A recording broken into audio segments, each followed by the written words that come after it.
this morning. But first in this half hour, George, Florida police are now investigating a case of extreme bullying online. It all began after an 11-year-old girl posted videos on YouTube. Her family says they sparked a nightmare, pranks, and death threats. Police are now looking into what they say could amount to a cyber stalking case. Andrew Canning spoke with the family in the GMA exclusive. Jessi Slaughter's jaw-dropping YouTube videos are so controversial. I'll pop a Glock in your mouth and make a brain slushy. They've made her the victim of death threats at just 11 years old. No, you know what? That you guys have ruined my life.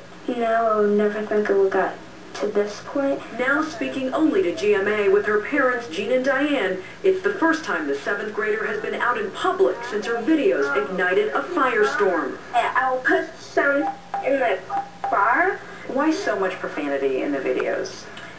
It's just, I had no words running through my mind. It was all done live, and that was just a way to get out my anger. Slaughter says she turned her webcam into a weapon in retaliation over online postings about her alleged sexual history. And if you guys just consider and begin label me, then you guys are the actual posers, and I'm not a poser. Not helping matters, her father joined in with a tirade of his own. This is from her father. You bunch of lying, no good punks. And I know who it's coming from because I back traced it. As a father, I was just trying to support my daughter and get people to stop hating. Their retaliation, now seen by more than 1 million viewers, only made the taunting worse, taking cyberbullying to a whole new level. When this first started, we were very afraid. I've been getting a lot of death threats. Online people accused me of molesting my daughter. Slaughter says she was sent to a mental health facility after the authorities believed she might be suicidal. She says she isn't, but can see how a tween could be pushed over the edge. I think that it's completely wrong that people would taunt somebody to some degree that they would actually kill themselves over it. And that's actually completely wrong, and whoever is doing it should be locked away for a really long time over it. Now Jessi Slaughter, which is actually her screen name, is about to enter counseling. But these viral videos may just end up haunting her forever. For Good Morning America, Andrea Canning, ABC News, Palm Coast, Florida. And again, she was using her screen name, not her real name. Joining us now to talk about what parents and families can do to deal with extreme cyberbullying, we have our internet security expert, Perry Astaf, joining us from, looks like you're in San Francisco this morning. Good to see you, Perry. And family therapist. Always good to see you, too. Great. And family therapist Terry Real is here with us in the studio. Where do we begin? Oh, man, what a case. What a case. It's just amazing. And Perry, I know that you have spent a lot of time looking into this, but this just seems so out of control. Well, I run StopCyberbullying.org, as you know, Robin, and the internet safety charity Wired Safety. And a lot of kids are frustrated, and their parents are frustrated, so they don't know what to do. And sometimes you get things like this. But when you do this, you're the next cyberbully. So what we need to do is teach parents what to do and teach kids what to do when it happens. Well, let's teach parents right now what to do, because you saw her father, this little 11-year-old's father, on video too, screaming. His daughter is crying. Tell us the proper way to respond to cyberbullying. Absolutely. Stop, block, and tell. You teach your kids to stop and not answer back, not reply, not post anything online. To block the person or the message and to tell a trusted adult. Then the adults have to be trustworthy. And we teach them both, adults and kids, to take 5.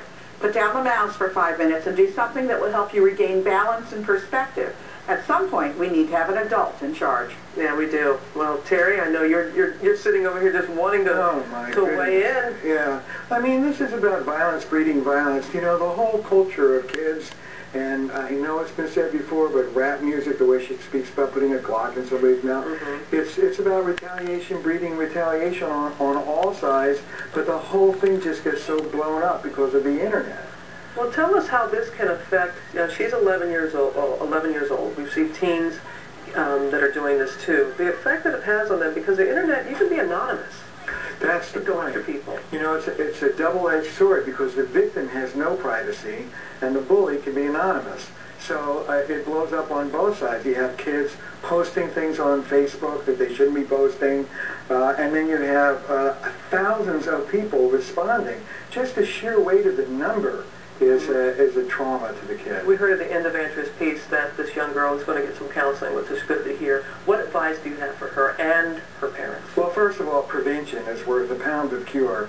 There are programs to mind what your kid is watching. Take a look at the kid's history on the computer. Talk to your child about it. As was said, there's always unplugging the thing and putting it down, but help your kid not get involved with this thing to begin with. Talk to them and supervise.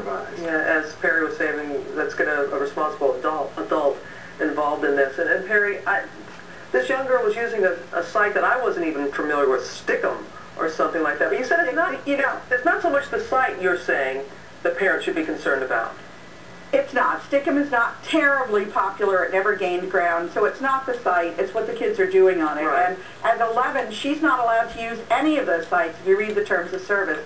This didn't happen on Facebook, and Facebook has a really good watch on these things. What you need to do is when it happens, parents need to report it to law enforcement. If they're threats, they need to report it to the site. And if they need help, they need to come to wiredsafety.org, where my volunteers can help them handle what's going on. But bottom line, don't overreact. Don't try to take it into your own hands. And make sure you know what your kids are doing online and how to make sure they're a little safer. No, you are doing such phenomenal work, as always, Perry. Thank you. And Terry, what's your bottom line? Bottom line is, great. It's great that this kid is getting some counseling. It's great that the parents are supporting her. This is a trauma, and it needs to be taken seriously. All right, Terry, good to have you here with us. Enjoy your day in San Francisco, Perry. Thanks again. Thanks a lot, for your excellent work. And for advice on what age to start talking to your children about cyberbullying and more tips about having that conversation, which you so desperately need to have, go to our website, abcnews.com/GMA.